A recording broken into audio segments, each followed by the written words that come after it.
What's coming up?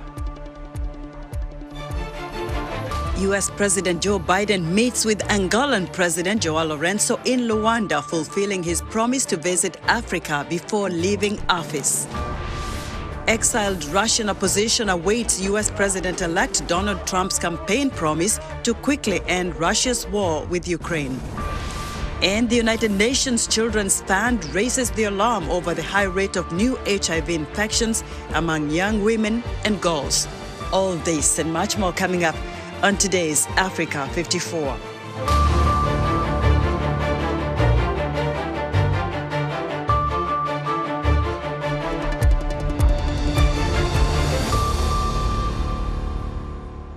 U.S. President Joe Biden is in Angola meeting with Angolan President João Lourenço and other top officials. This is President Biden's first and only trip to sub-Saharan Africa of his presidency, which is intended to underline U.S. ambitions in Africa amid significant investment from China. VOA's Philip Alexiou has more. President Joe Biden arrived in Angola Monday, greeted by Angolan Foreign Minister Tete Antonio. This is the first trip to Angola by a U.S. president, and Biden will be promoting Washington's investment in infrastructure and, in particular, the Lobito Corridor Rail Project, the prime area of engagement. The project links resource-rich Democratic Republic of Congo with Zambia to the Angolan port of Lobito on the Atlantic Ocean, making it easier to transport raw materials on the continent for export. Senior Director for African Affairs Francis Brown says there will be other items unveiled on this trip. I think you'll expect to hear more as well on the Millennium Challenge Corporation, which recently signed a compact in Zambia.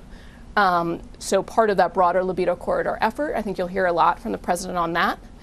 And I think you'll hear a lot of new deliverables on global health security, on agribusiness, on new forms of security sector cooperation. And actually, I would pause on the security sector cooperation deliverable because I think that's one to watch because it really shows how the U.S.-Angola partnership has evolved over certainly this administration and then really over the last 30 years. It's pretty remarkable that the U.S. and Angola will be cooperating more deeply on security.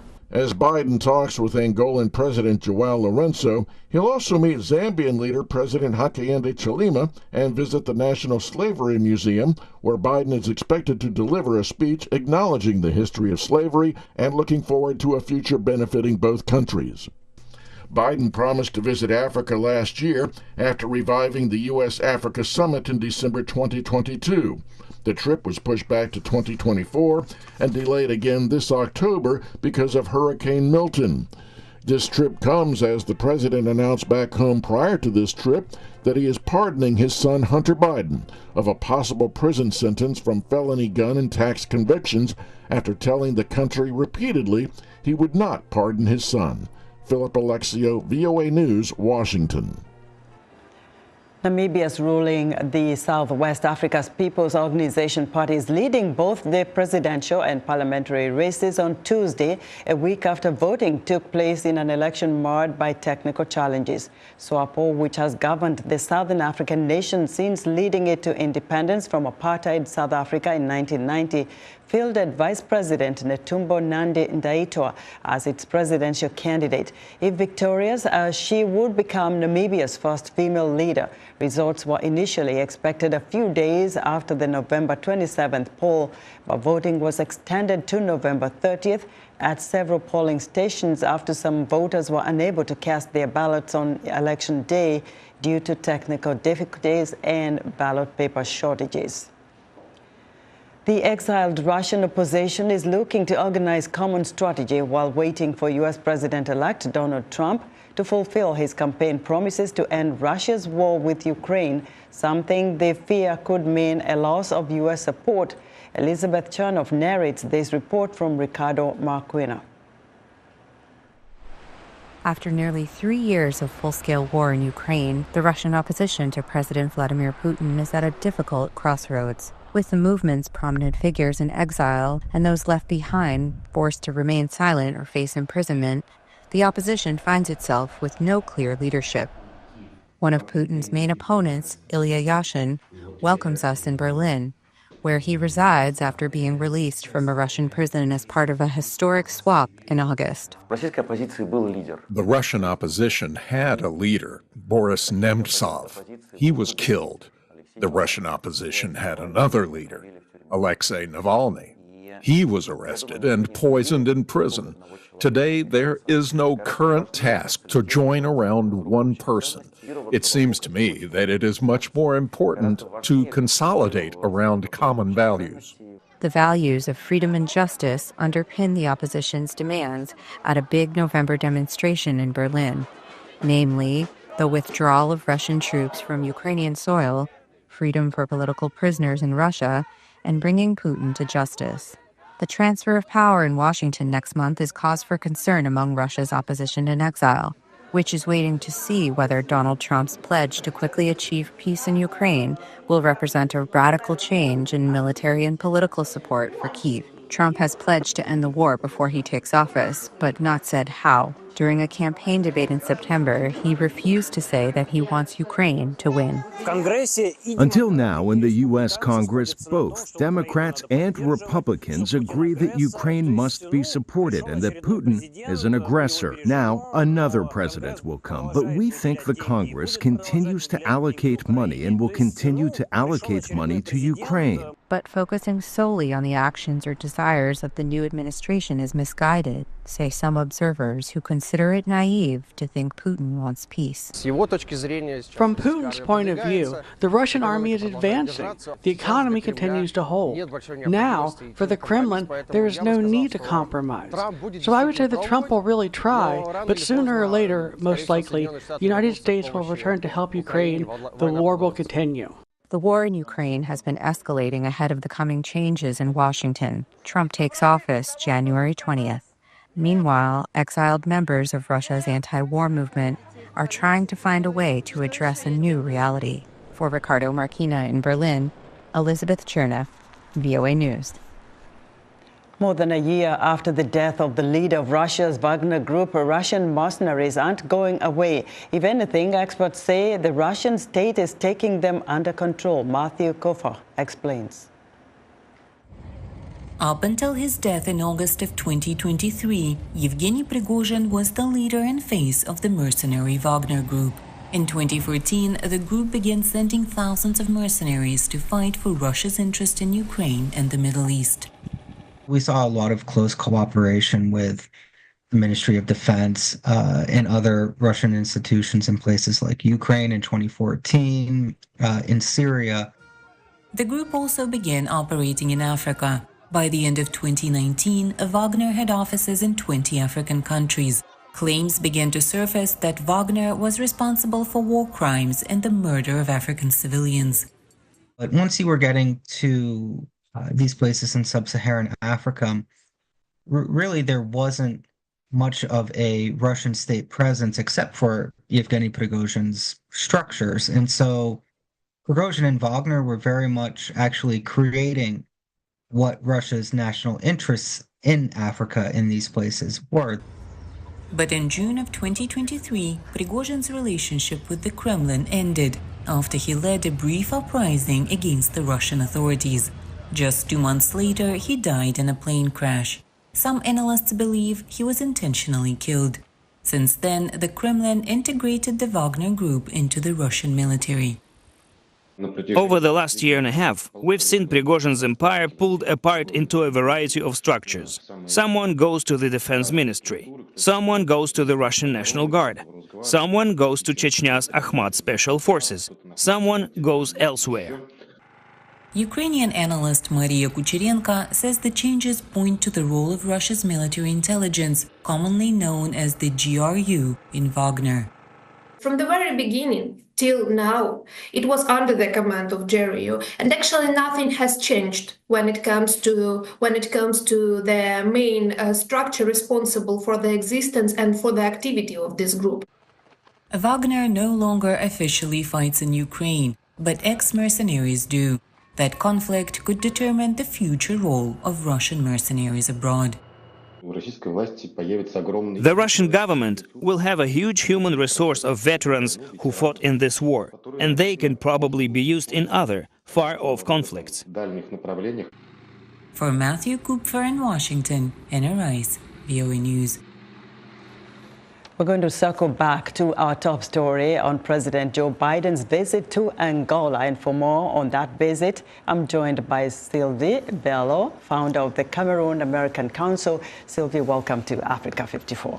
Esther, Very thank interesting. you. Nice to have you here in the studio now. Absolutely. Let's look at what ways this visit of President Biden to Angola can shape the future of U.S.-African relations, and in particular, the African diaspora right here. Absolutely. So the Cameroon American Council, we put out 5 R's, which is remembrance, reparations, revitalization, refugees, and reconnection. This president can absolutely shape African diaspora because Angola, Esther, is actually the country where the first enslaved Africans in 1619 came to the United States. And because of that, there are at least 4 or 5 other Angola townships here in the U.S., including Angola, Delaware, just minutes away from his home. While he's there, we expect him to think about the Africans who were enslaved, our ancestors, and today's displacement of Africans. They have created lots and lots of refugees from Angola, from Congo, from the 2 Congos really, all the way here to the southern border. So, Sylvie, what does this one-of-a-kind visit to the continent by the president offer him as the president of the United States? You're talking about a man who spent 40 years trying to become president. And the only way he became president because black people made him president. He was sandwiched between a black president, Obama, and a black Vice President Harris. This is his opportunity to create what he promised in 2020, which is a commission to study reparations. This is his opportunity to provide immigration relief called TPS for the Angolans, for the Congolese, and special humanitarian parole for Cameroonians. He has an opportunity to support the black people in the greater diverse African diaspora right now. Now, do you think the visit comes a little too late for President Biden to forge meaningful relationships between the United States and Africa, regardless of who occupies the Oval Office? It's never too late to do a good thing. It may seem like it's late, but right now, if he provides TPS for Angola and Congo, and special humanitarian parole, when President-elect Trump comes in, he will not be able to undo that for another 18 months. If he does the commission to reparations, President Trump will going to have to fight him in court if he tries to undo it. No, it's not too late to do the right thing. He can do reparative justice and refugee equity right now while he's in Angola. Sylvie, one quick question. Yes. What other critical issue do you think President Biden can fix now while he's still in office? Well, one of the things that he can do is to release.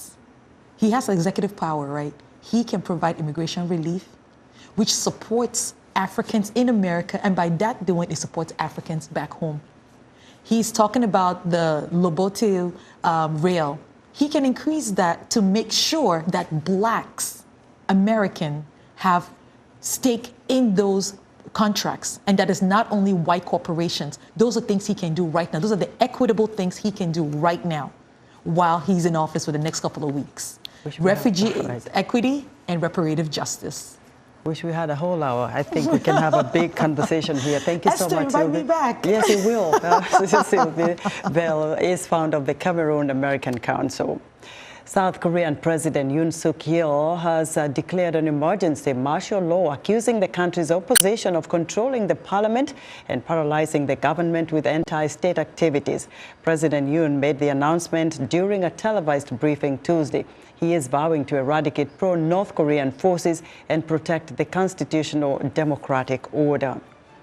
We're excited to hear what you think about Africa 54 and all our VOA Africa programs on our website at voaafrica.com. Still to come, we'll have the latest news on HIV/AIDS infections. We'll be right back. On the next Straight Talk Africa, U.S. President Joe Biden makes his first trip to Africa. His first stop is Cape Verde, followed by Angola. The focus of his visit is the U.S.-financed Lobito Corridor, a 1,300-kilometer rail that runs from Zambia through the Democratic Republic of the Congo to the Angolan port of Lobito. Join me, Vincent Makori, and my guests for an in-depth analysis of President Biden's visit to Africa.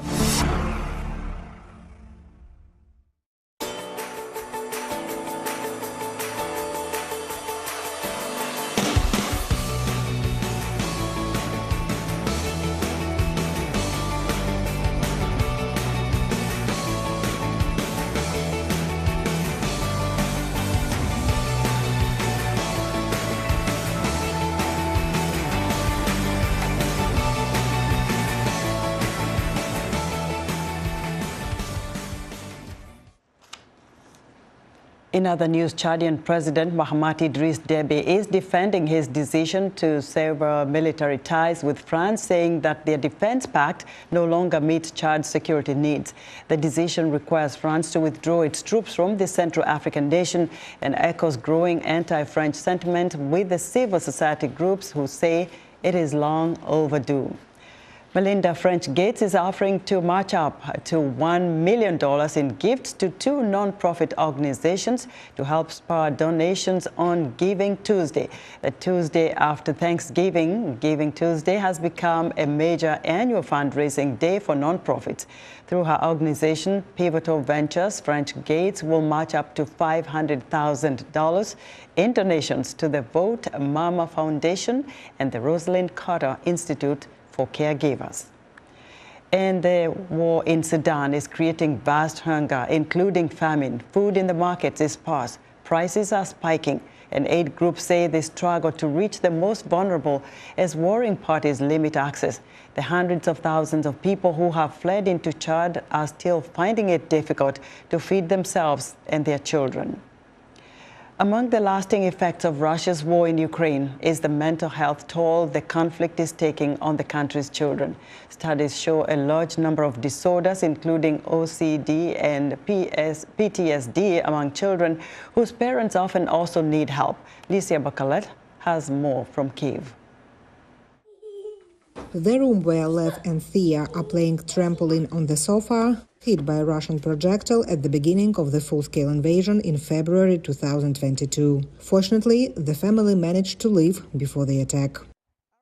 We went to the nearby village Moshchin. It was the first day of the war, and the local airport was nearby. We heard explosions both day and night. It was so loud. The family managed to get to the relative safety of western Ukraine. Then Larissa and the children fled to Poland. She says each of the children reacted differently to the stress of the moment.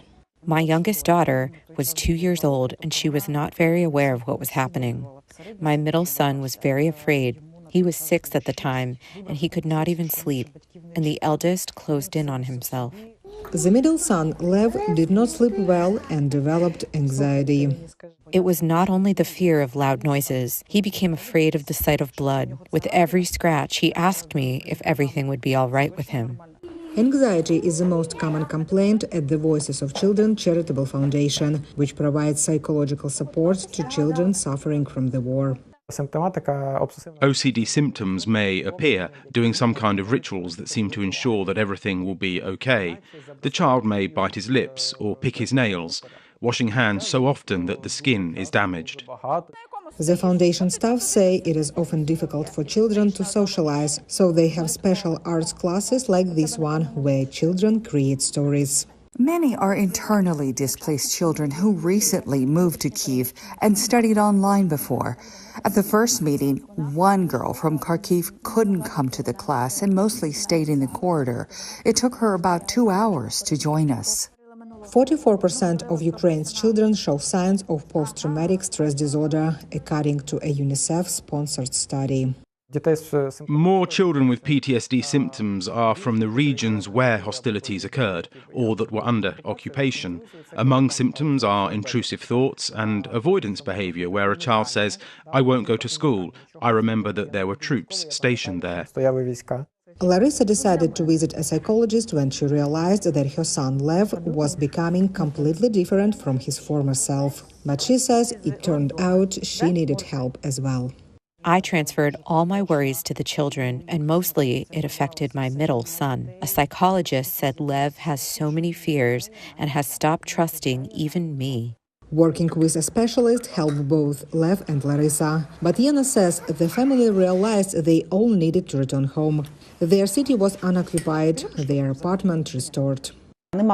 There is no right solution, but we decided that the family must be together, so we came back because of our dad. The children needed him. Larissa says she realizes a moment of crisis can return at any time, but she now has an action plan to help her children deal with stress, or what help to turn to if she cannot cope on her own. Licia Bakalets, VOA News, Kyiv.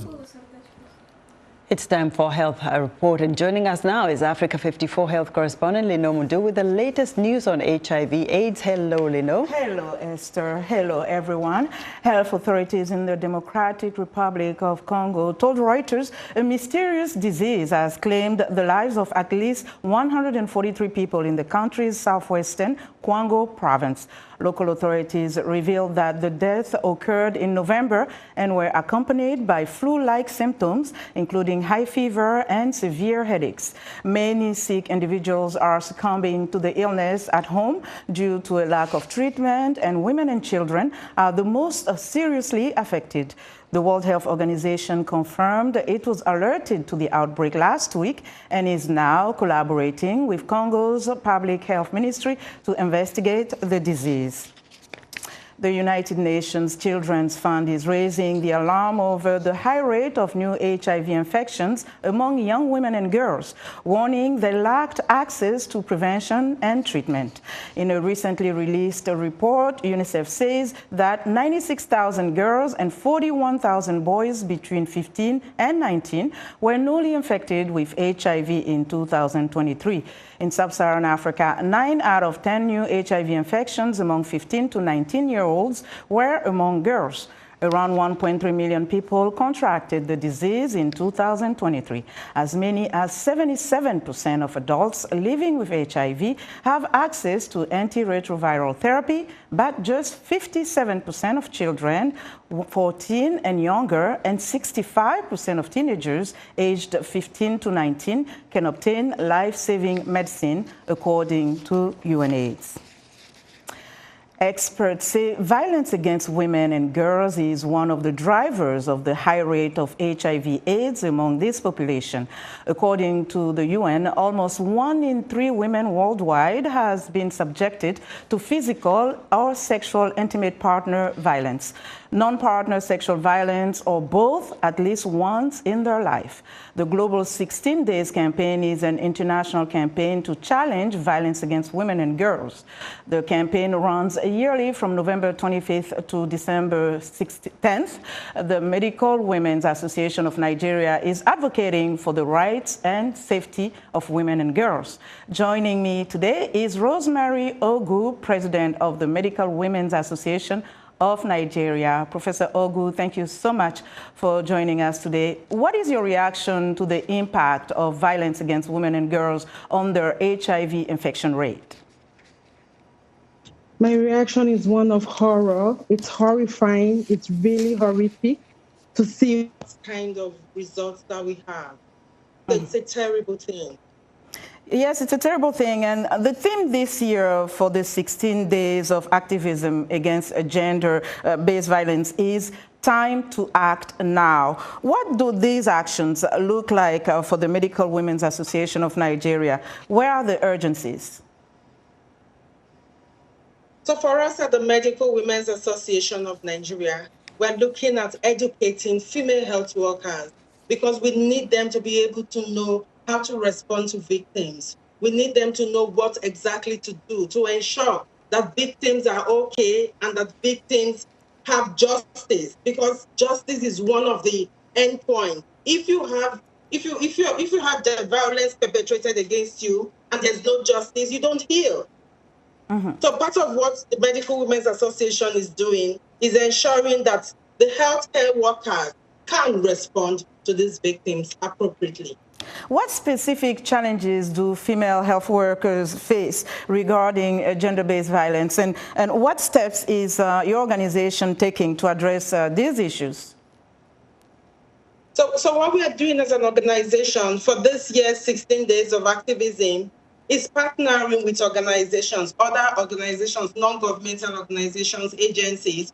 Particularly for this year, we're partnering with the French Embassy to ensure that we have social media campaigns for the entire 16 days duration. So starting from the 25th of November until the 10th of December, we're giving out information, correcting myths and misconceptions, and then having a webinar for the students in schools to give them information, and then having another webinar for healthcare providers to give them knowledge and skills about how they can take care of victims. Observers say that the right policies are needed to help the right of women and girls when it comes to gender-based violence. What do you think perhaps one of such policy will look like, especially in Nigeria? And what is your organization's priority in terms of working with stakeholders to ensure that the right policies are created and are implemented? So the right policies need to be in place and they need to be implemented. We have policies. We have the Violence Against Persons Bill in Nigeria. Unfortunately, in many states, subnational and national levels, those bills are not implemented. So the implementation of policies is a big challenge that we face.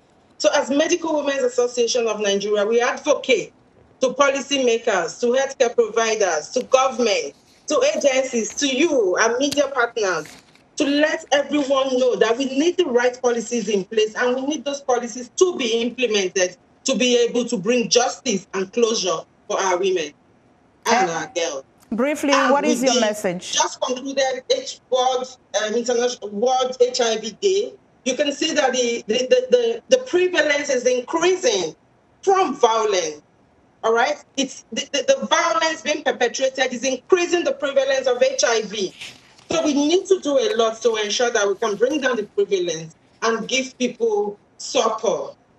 Okay, Professor Ogu, thank you so much. We appreciate your time. It's a pleasure. Thank you. Greetings from Nigeria. Thank you. Professor Rosemary Ogu is president of the Medical Women's Association of Nigeria. And that's our health report for today. To stay in touch, find me on X at Lenore Mudu. Back to you, Esther. Thank you, Lenore. Be sure to watch Lenore Mudu's health reports every Tuesday on Africa 54. And that's our show for today. Be sure to watch Africa 54 on our website at voaafrica.com. From all of us here in Washington, thanks for watching.